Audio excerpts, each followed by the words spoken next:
Hello दोस्तों, स्वागत है आपका हमारे यूट्यूब चैनल पे। दोस्तों, मुझे बहुत सारे कमेंट्स आ रहे थे कि सर जो है लेक्चर लीजिए बी फार्मा का, डी फार्मा का।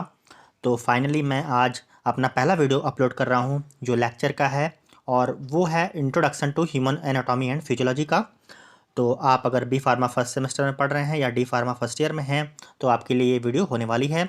तो आपसे रिक्वेस्ट है कि आखिर तक ज़रूर देखें वीडियो। तो चलिए शुरू करते हैं अपने वीडियो को। तो सबसे पहले हम देख लेते हैं डेफिनेशन क्या है ह्यूमन एनाटॉमी और फिजियोलॉजी का। तो ह्यूमन एनाटॉमी का है, it is the branch of science that studies the physical structure of human body. तो इसका मतलब ये है दोस्तों कि साइंस का वो ब्रांच है ह्यूमन एनाटॉमी जिसमें हम फिजिकल स्ट्रक्चर पढ़ते हैं ह्यूमन बॉडी का। मतलब कि जैसे एग्जाम्पल के तौर पे मैं लेता हूँ, यहाँ पे बोन्स की बात कर रहा हूँ। तो कौन सा बोन कहाँ पे सिचुएटेड है, जैसे टिबिया हो गया, फिबुला हो गया, वो कहाँ पे सिचुएटेड है, उसका फिजिकल स्ट्रक्चर क्या है, ठीक है, वो ह्यूमन एनाटॉमी में आता है। आपको एक और एग्जांपल देता हूँ कि अगर मैं बात करूँ जीआईटी की, गैस्ट्रो इंटेस्टाइनल ट्रैक्ट की, तो यहाँ पे कहाँ से शुरू होता है, माउथ से शुरू होता है, फिर आपका ओसोफेगस, फिर आपका स्टमक, फिर स्मॉल इंटेस्टाइन, फिर लार्ज इंटेस्टाइन। तो ये संरचना है कि हमारी बॉडी की स्ट्रक्चर कैसा है, मतलब संरचना कैसा है, बनावट कैसा है। तो यही हम पढ़ते हैं ह्यूमन एनाटॉमी में, ठीक है। दोस्तों, हमारा दूसरा डेफिनेशन है फिजियोलॉजी का। It is the branch of biology that deals with the internal working of living things including functions such as metabolism, respiration and reproduction. तो इसको मैं आसान भाषा में आपको बता देता हूँ कि फिजियोलॉजी का मतलब क्या होता है। फिजियोलॉजी का मतलब होता है कि हमारा बॉडी जो है वो वर्क कैसे करता है। तो बॉडी वर्क करेगा तो उसमें जो इंटरनल ऑर्गन्स हैं उनका वर्क करना बहुत ज़रूरी है। जैसे मैं बात करूँ यहाँ पे रिस्पायरेशन की, तो रिस्पायरेशन किससे किया जाता है, लंग्स से, ठीक है। तो लंग्स हमारा मदद करता है रिस्पायरेशन में। फिर हार्ट की बात करूँ तो हार्ट का क्या काम है, वो पंप करता है ब्लड को। तो ऐसे ही बहुत सारे ऑर्गन्स हैं हमारे ह्यूमन बॉडी में, तो उनकी वर्किंग को या फंक्शन को ही हम फिजियोलॉजी बोलते हैं। अब है दोस्तों स्ट्रक्चरल ऑर्गेनाइजेशन, यानी कि हमारी शरीर की जो है वो बनावट कैसे हुई है।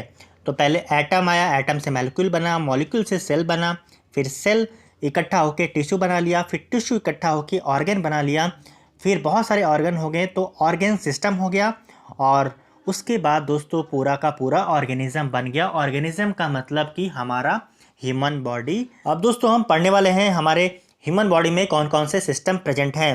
There are 11 systems of human body. हमारे ह्यूमन बॉडी में 11 सिस्टम्स जो है वो प्रेजेंट है। पहला है इंटीग्यूमेंट्री सिस्टम, इसमें आता है आपका hairs, nails, sweat glands, oil glands, ठीक है। और दूसरा है स्केलेटल सिस्टम। स्केलेटल सिस्टम आप जानते हैं, जॉइंट्स, बोन्स वगैरह, वो स्केलेटल सिस्टम में आता है। उसके बाद है मस्कुलर सिस्टम, मस्कुलर में हमारा मसल्स वगैरह आता है। और इंडोक्राइन सिस्टम, इंडोक्राइन सिस्टम में हमारा हार्मोन जो रिलीज होता है, डिफरेंट डिफरेंट ग्लैंड होते हैं इंडोक्राइन ग्लैंड, आप आगे पढ़ेंगे। तो बहुत ज़्यादा डीप में नहीं जा रहा हूँ दोस्तों, आपको बस थोड़ा सा ब्रीफ इंट्रोडक्शन यहाँ पे देने की कोशिश कर रहा हूँ। और उसके बाद दोस्तों कार्डियोवास्कुलर सिस्टम। कार्डियोवास्कुलर सिस्टम में आपका हार्ट आता है, और हार्ट का काम आप लोग जानते ही हैं कि हार्ट का काम होता है कि ब्लड को सर्कुलेट करता है, पंप करता है पूरे बॉडी में, और ब्लड के थ्रू हम ऑक्सीजन मिलता है हमें, उसके बाद न्यूट्रिएंट्स मिलता है, बहुत सारी चीज़ें मिलती हैं। तो ये हो गया आपका कार्डियोवास्कुलर सिस्टम। इसके बाद है लिम्फेटिक सिस्टम। लिम्फेटिक सिस्टम को हम लिम्फोइड सिस्टम भी बोलते हैं।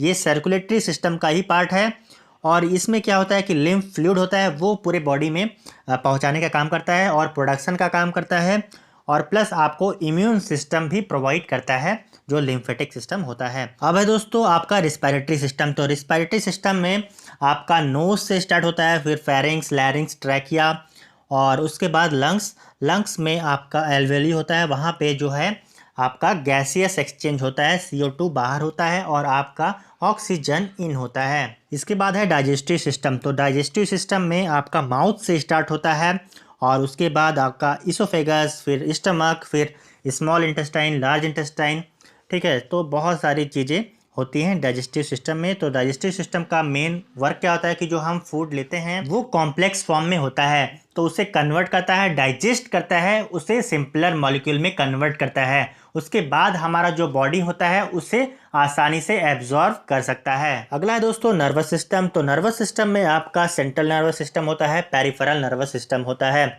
तो इसका काम क्या होता है, इसमें न्यूरॉन्स होते हैं तो वो रिस्पॉन्ड करते हैं किसी एक्सटर्नल स्टिमुली को। अगला है यूरिनरी सिस्टम। तो इसमें मेन ऑर्गन जो होता है वो किडनी होता है और किडनी का फंक्शन होता है ब्लड को फिल्टर करना। तो वेस्ट प्रोडक्ट जो होता है ब्लड में उसको बाहर कर देता है यूरिन के थ्रू। तो अगला और लास्ट है रिप्रोडक्टिव सिस्टम। तो आपको पता है दोस्तों कि मेल का और फीमेल का अलग अलग रिप्रोडक्टिव सिस्टम होता है। मेल में आपका पीनस, टेस्टिस वगैरह होता है। फीमेल की बात करूं तो उसमें आपका वेजाइना, फैलोपियन ट्यूब। तो मेन फंक्शन क्या होता है रिप्रोडक्टिव सिस्टम का कि ऑफ स्प्रिंग को प्रोड्यूस करना। ठीक है, जब मेल गैमेट्स फीमेल गैमेट से फ्यूज़ होता है तो जाइगोट बनाता है, फिर जाइगोट से एम्ब्रॉय बनता है, एम्ब्रॉय से फीटस बनता है और उसके बाद बेबी बॉर्न हो जाता है। तो यही काम होता है रिप्रोडक्टिव सिस्टम का। इसके बाद है दोस्तों बेसिक लाइफ प्रोसेसेस। हमारे लाइफ का बेसिक प्रोसेस क्या है? There are 6 most important life processes of human body: metabolism, catabolism, anabolism, responsiveness, movement, growth, differentiation and reproduction. पहला है metabolism. It is the sum of all chemical processes that occur in the body. हमारे body में सारे जो chemical process होते हैं उसके सम को हम मेटाबॉलिज्म बोलते हैं। दूसरा है catabolism, breakdown of complex chemical substances into simpler components, example digestion of protein into amino acid. तो कैटाबॉलिज्म का सिंपल अर्थ है दोस्तों ब्रेकडाउन करना। एग्जांपल के तौर पे हम फूड लेते हैं, वो हमारे डाइजेशन सिस्टम में जाता है, उसके बाद वो ब्रेक होता है और वो सिंपलर मॉलिक्यूल में कन्वर्ट होता है। उसके बाद हमारी बॉडी जो है उसको रिकॉग्नाइज कर पाती है। एग्जाम्पल के तौर पे प्रोटीन हम लेते हैं बाहर से फूड के तौर पे, वो जाता है और वो ब्रेकडाउन होता है अमीनो एसिड में, फिर अमीनो एसिड जो होता है वो अब्जॉर्ब होता है हमारे बॉडी के अंदर। अब है दोस्तों एनाबॉलिज्म। एनाबॉलिज्म में क्या होता है कि जस्ट अपोजिट होता है कैटाबॉलिज्म का। कैटाबॉलिज्म में टूटता है, ब्रेकडाउन होता है, और एनाबॉलिज्म में कोई चीज़ जुड़ता है, स्मॉलर पार्टिकल्स मिलके एक बड़ा कॉम्प्लेक्स फॉर्म करता है। इसमें एग्जाम्पल के तौर पे बहुत सारे अमीनो एसिड मिलके एक प्रोटीन फॉर्म होता है हमारे बॉडी के अंदर। इसके बाद है रिस्पॉन्सिवनेस, मूवमेंट और ग्रोथ। ग्रोथ में क्या होता है कि हमारी बॉडी का साइज बढ़ता है और वेट बढ़ता है। जब हम छोटे थे तो हमारा साइज जो था बॉडी का वो छोटा था, वेट भी कम था। अभी हम बड़े हो गए तो हमारा साइज जो है बॉडी का वो बड़ा हो गया और प्लस हमारा वेट भी ज़्यादा हो गया। तो ये हो गया ग्रोथ। ये भी एक बेसिक लाइफ प्रोसेस है हमारे बॉडी का। उसके बाद है डिफरेंशिएशन, यानी कि जो सेल होता है वो डिफरेंशिएट करता है, फिर एक स्पेशलाइज्ड सेल बनता है। इसके बाद लास्ट है दोस्तों reproduction, formation of new cells और to the production of a new individual, यानी कि नए सेल का बनना या नए इंडिविजुअल का बनना, ये रिप्रोडक्शन कहलाता है। अब लास्ट टॉपिक इसमें है होम्योस्टेसिस।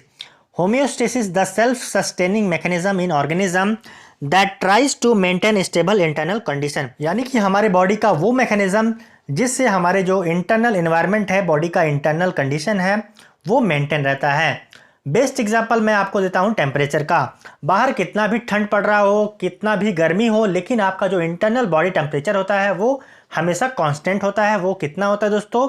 आपको पता है 37 डिग्री होता है। आगे है without homeostasis organism would not be able to have stable internal condition and therefore would not be able to survive, यानी कि अगर होम्योस्टेसिस नहीं होगा तो हमारे बॉडी का इंटरनल कंडीशन वो मेंटेन नहीं हो पाएगा, और वो मेंटेन नहीं होगा तो हम सर्वाइव नहीं कर सकते। The two body system that largely control the bodies homeostasis, पहला है नर्वस सिस्टम, दूसरा है एंडोक्राइन सिस्टम। यानी नर्वस सिस्टम और एंडोक्राइन सिस्टम जो होता है हमारा वो फुल होम्योस्टेसिस को कंट्रोल करता है। इसके बाद है दोस्तों homeostasis is continuously being disrupted by, यानी कि होम्योस्टेसिस को कौन परेशान करता है, कौन डिस्टर्ब करता है। इसमें 2 प्रकार के स्टिमुली काम करते हैं, पहला है एक्सटर्नल और दूसरा है इंटरनल। तो एक्सटर्नल के अंदर आता है आपका intense heat, cold and lack of oxygen, और इंटरनल स्टिमुली में आता है साइकोलॉजिकल स्ट्रेस, एक्सरसाइज, और disruptions are usually mild and temporary. ये बहुत माइल्ड होता है, बहुत कम होता है और टेम्पररी होता है। बाद में हमारा होम्योस्टेसिस इतना स्ट्रांग है कि उसको फिर से हमारा जो इंटरनल कंडीशन है बॉडी का वो मेंटेन कर देता है। लास्ट पॉइंट है if homeostasis is not maintain death में रिजल्ट। अगर होम्योस्टेसिस नहीं हो पाता है हमारी बॉडी का तो उस केस में डेथ भी हो सकता है। तो बस दोस्तों आज के इस वीडियो में इतना ही। अगर आपको वीडियो पसंद आया हो तो लाइक कर दीजिए, अपने दोस्तों शेयर करिए और चैनल पर नए हैं तो सब्सक्राइब जरूर कर दें। बहुत बहुत धन्यवाद।